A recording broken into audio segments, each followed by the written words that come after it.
برحب بكم مشاهدينا ومشاهدي بيت العيلة الكرام في ثاني الفقرات وآخرها، والحديث فيها عن مشاركة المرأة في البرلمان القادم. الحقيقة في السنوات السابقة القليلة كان في نوع من التهميش لمشاركات المرأة، وبالتحديد في عهد الإخوان. نتذكر القوائم اللي كانت في الانتخابات اللي كان معظم القوائم رجال، وفي النهاية امرأة، وكان عليك أن تختار أو لا، وفي كثير من الأحيان كان لا، لأنه بيبقى في 7-8 في القائمة قبليها، وبالتالي ما بيجيش عليها الاختيار أساسا. وطبعا كانت بتنتظر المرأة أنه يبقى في نوع من الكوتا علشان تبقى موجودة، وده أعتقد أنه كان نوع من التهميش. لكن هل المرأة بنفسها قادرة على أنها تخوض هذه الانتخابات ويبقى لها دور مؤثر ويبقى لها مشاركة إيجابية؟ خلونا نتعرف على هذا الموضوع من خلال ضيفتنا اللي مشرفانا النهارده، وخلونا نرحب بيها ونفتح معاها هذا الموضوع. خلونا نرحب بالأستاذة ماجدة سعيد، الناشطة الاجتماعية وعضو مجلس إدارة جمعية الكاتبات المصريات. أهلا بحضرتك. أهلا بحضرتك. كل سنة وحضرتك طيبة وعام سعيد على حضرتك. كل سنة وحضرتك طيب وكل المشاهدين بخير يا رب. أستاذة ماجدة، هل كان في تهميش لمشاركة المرأة برلمانيا وفي المجتمع بشكل عام في السنوات الثلاث الماضية؟ بالتأكيد برغم أن المرأة كانت ليها دور فعال وكبير جدا في الثورة، لكن كلنا فوجئنا في الانتخابات البرلمانية السابقة اللي هي سبقت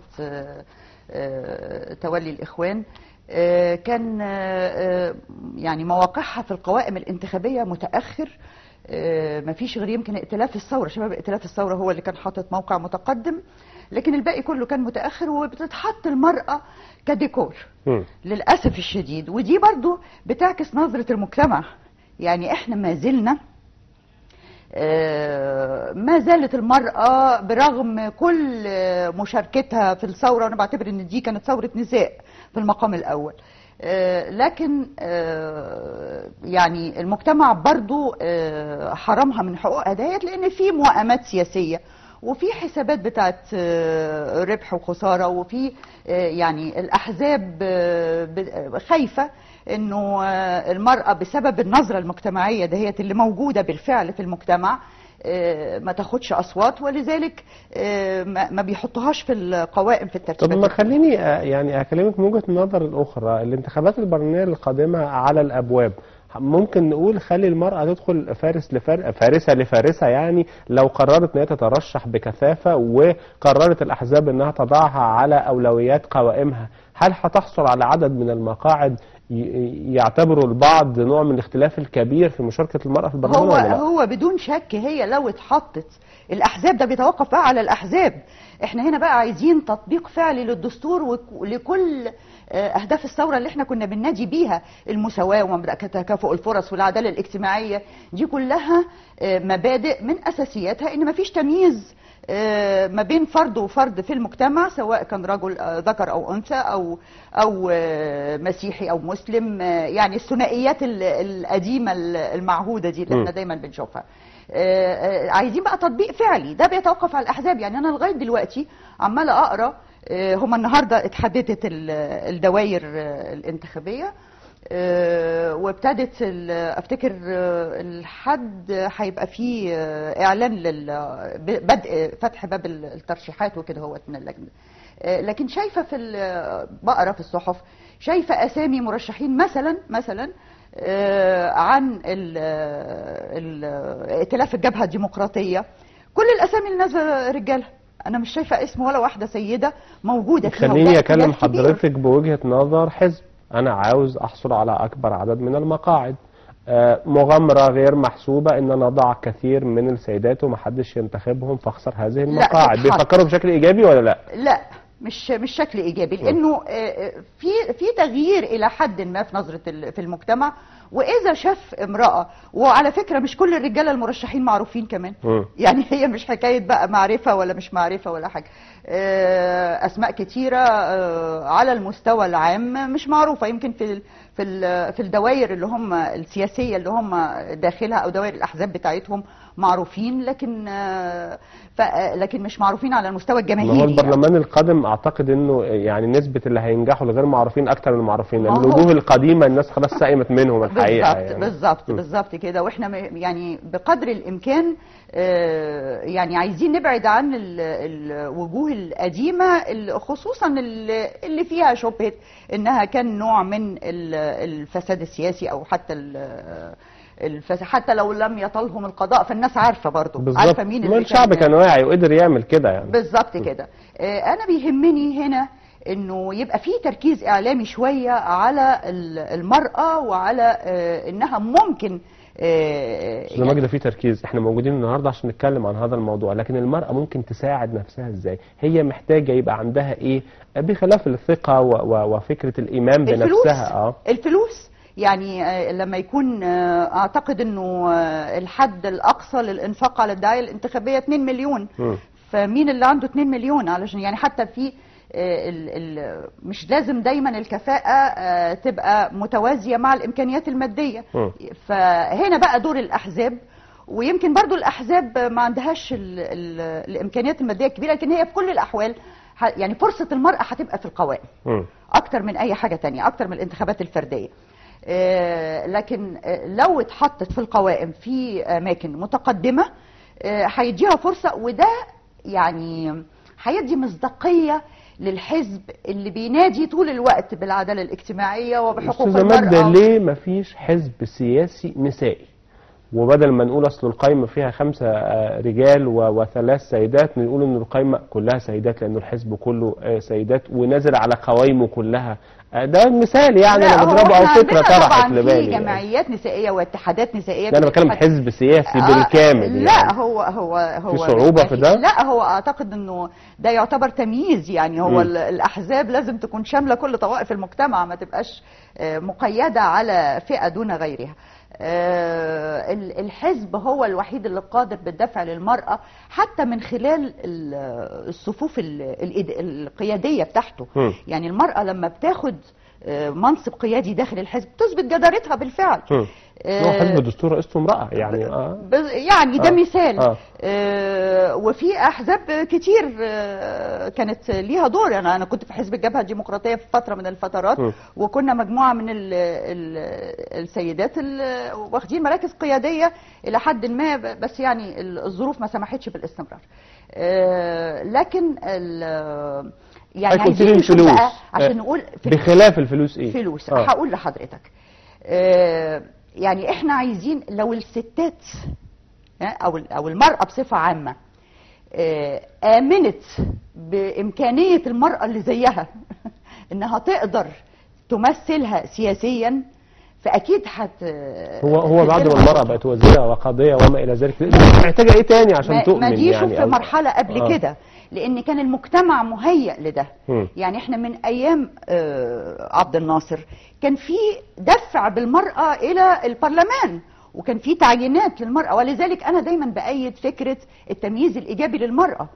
ان هي يعني تدخل في دوائر معينة، يتعمل لها دوائر معينة، ونظام التعيين في البرلمان يكون يدي فرصة جيدة للنساء انهم هم يدخلوا البرلمان. تمييز ايجابي لفترة محددة لغاية لما الناس تعتاد وجود المرأة في البرلمان. احنا عايزين نشوف يعني قبل ما نقول ايه هي الطموحات بتاعت المرأة وهي عايزة تبقى ايه، عايزين نشوف هي دلوقتي فين. نظرة المرأة لنفسها شكلها ايه. يعني أنا قريت دراسة عاملها أحد المراكز الأهلية فيها أرقام صادمة. بيقول لك 95% من الدراسة دي اتعملت في آخر 2012. بيقول إنه 95% من نسبة النساء بترى ضرورة المشاركة السياسية، بينما 66% من النساء ما بتعرفش حقوقها السياسية. و3% بس من النساء اللي هم قبل كده كان لهم خبرة في الأحزاب السياسية أو دخلوا في أحزاب سياسية. دي عايزة لا الأرقام دهيت والنتائج دهيت عايزة يعني تدرس إيه وراها. إحنا المرأة عارفة إنها لازم تشارك سياسيا، بس مش عارفة الطريق إزاي، مش عارفة السكة إيه.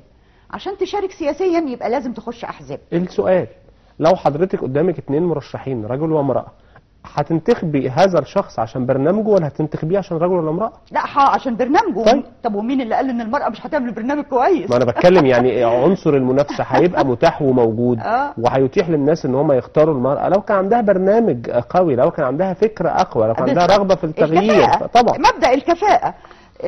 احنا عندنا ستات ممتازين، عندنا فعلا سيدات ممتازات ومارسوا العمل السياسي ومارسوا العمل المدني في الجمعيات وفي الأحزاب، ولهم خبرات جيدة جدا، لكن ما بتتاحش ليهم الفرصة، لأنه الأحزاب كمان. أنا هقول لحضرتك حاجة، يعني أرجو أتوسم خير في الائتلافات الجديدة اللي اتعملت دي، إنها تدي دفعة قوية للأحزاب المدنية عشان تدخل المنافسة بصورة قادرة وبصورة قوية. لو هذه الائتلافات أعطت للمرأة فرص في بعض في القوائم بتاعتها متقدمة، وفرص للسيدات اللي هم طبعا الأحزاب دول عارفين مين الستات اللي هم عندهم خبرات كويسة وجيدة ويقدروا ينافسوا، ففي الحالة دهيت هتدي المثال الجيد اللي احنا بنتمناه. الممارسة هي اللي هتدي للمرأة جرأة وثقة في نفسها، وتدي للجمهور أو للناس دليل ملموس على مدى إمكانيات النساء، وإنها تقدر زيها زي الرجل بالظبط. المرأة نجحت في حاجات ما كتير. هو فكرة إيه يا أستاذة، يعني أستاذة ماجدة، الفكرة إنه لازم أبقى مارست عملي يعني في الحزب السياسي لسنوات طويلة عشان أبقى مؤهل إن أنا لما أدخل انتخابات برلمانية أنجح، ولا لا الفكرة مش كده؟ لا مش لازم لسنوات طويلة يعني. ولا حاجة، بس هو الحزب بيبقى فيه نوع من التدريب على الممارسة السياسية والفهم، يعني الصورة الكاملة للحياة السياسية والمطلوب ايه من ممثل الشعب. اعتقد الناس في ال3 سنين دي اكتسبت خبرة سياسية كانت ممكن ما تكتسبهاش في عشرات السنين سابقا يعني. عشان اتفتح بقى الباب. احنا كنا الاول مقيدين، وكان النظام القديم اللي قبل كده وحتى النظام بتاع الاخوان يعني جاء هم ايه وشين، يعني نفس وجهين لعملة واحدة، اللي هي السيطرة واحكام السيطرة على الحياة السياسية وعدم اتاحة الفرصة لاي احزاب اخرى انها تظهر في الصورة. فده اللي همش الرجال قبل النساء كمان، يعني همش الاحزاب كلها.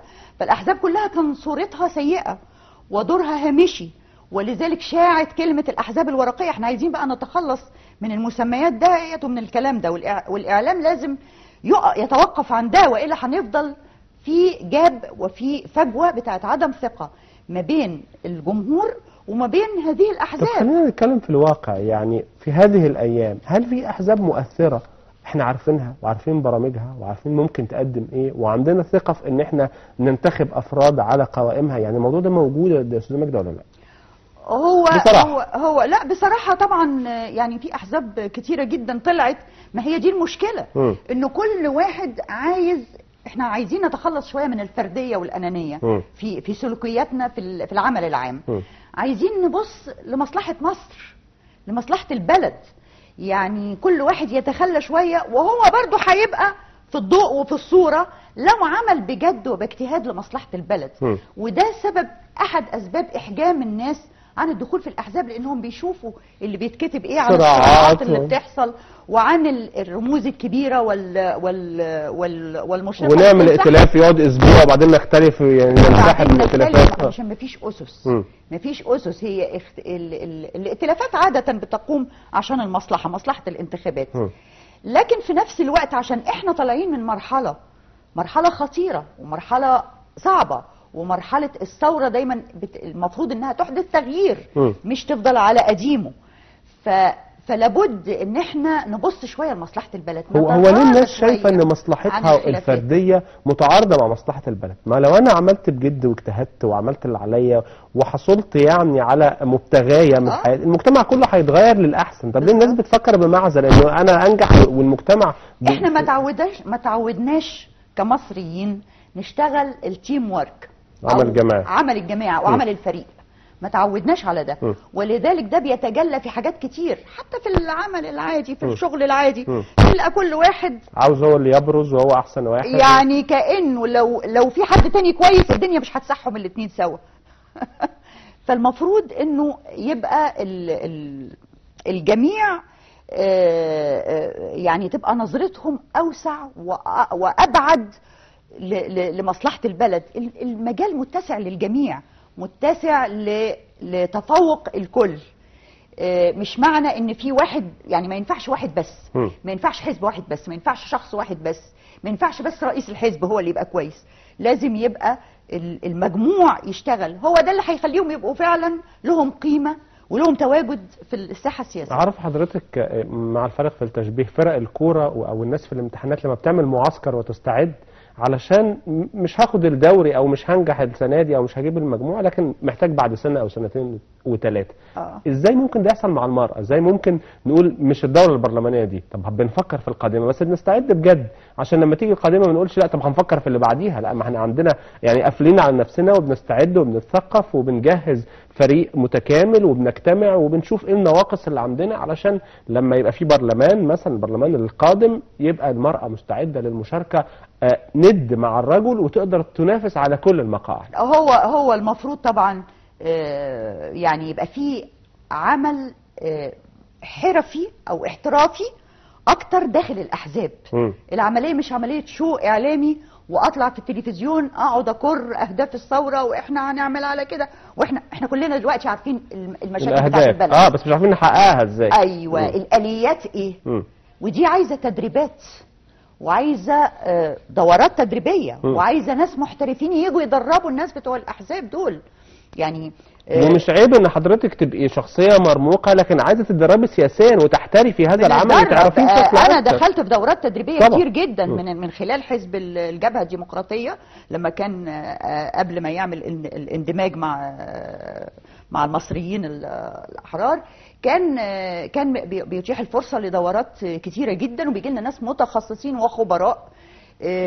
عملية الانتخابات دي مش عملية سهلة طبعا ولها محترفينها الحقيقة كمان، يعني عايزة نفسي يعني يوفط ده المرشح ده بيتدرب على كيفية إدارة الحملة الانتخابية، إقناع الناس ببرامجه، إقناع الناس ببرامجه اللي هي مستمدة من برامج الحزب ومن أهدافه. ازاي يتكلم، ازاي يقنع الناس، ازاي يعمل الدعايه بتاعته، ازاي. ومش شرط على فكره تكون يعني ملايين مصروفه فيها، يعني بالزبط. ممكن في حدود معقوله، هي ده الاحترافيه هنا اكيد. وبعدين الاعلام لازم يتيح الفرصه للجميع على قدم المساواه عشان الناس تعرف احنا داخلين على مرحله مهمه قوي. فالاعلام لازم يبتدي يلقي الضوء على الناس المرشحين دول بصوره متساويه، تبقاش العمليه يعني بنأدي واجب وخلاص. اصل هو الفكره يعني حتى كنت بتحدث في الانتخابات السابقه انه بعض الناس عنده قناه خاصه، فلما يطلع هو مرشح نفسه وعنده قناه ممكن يتكلم 24 ساعه. أيوة. فيعني بقى في امكانات، حتى فروق فرديه في الامكانيات تخلي انه واحد هينجح وواحد مش هينجح لو عمل ايه يعني. انا في الانتخابات السابقه شفت احد شباب الثوره نازل الشارع قبل الانتخابات بالليل بيوزع فلايرات وبروشور بنفسه على الناس. قلت له انت متوقع ان انت كده هتنجح؟ قال لي هي دي امكانياتي. يعني ما هو ما هو علشان كده احنا لسه برضو عمليه الانتخابات والحرفية اللي يجب أن تدار بيها احنا يعني متأخرين عنها شوية. في بعض الأحزاب واكبت ده وعرفته، خصوصا الأحزاب الكبيرة العريقة القديمة، بس برضو تواجدها في جماهيريا ما بيظهرش على السطح غير بس فترة الانتخابات. فهو ده يعني أنا كنت بنزل مثلا في دايرة قصر النيل مع بعض المرشحين في فترة من الفترات، مرشحين من أحزاب معارضة. الناس في المناطق دي وخصوصا المناطق الشعبية اللي هي في قصر النيل هنا هو معروف ومش عارف، عندهم وعي غير طبيعي بالانتخابات وبالمرشحين والبرامج، وفاهمين ده ايه وفاهمين ده ايه، يعني من كتر الممارسه، من كتر ما هم داخل هذه العمليه فاصبحوا عارفين. احنا عايزين ده بقى ينتشر في كل حته في مصر، يبقى الناس عندها هذا الوعي. حضرتك متفائله بمشاركه المراه في البرلمان القادم؟ بص احنا نتمنى، لكن في القريب العاجل هيبقى في صعب. بص انا يعني مش لازم نتفائل طبعا. لان التفاؤل هو اللي بيدي الدافع للعمل. اذا اصبنا التشاؤم والاحباط ما حدش هيشتغل.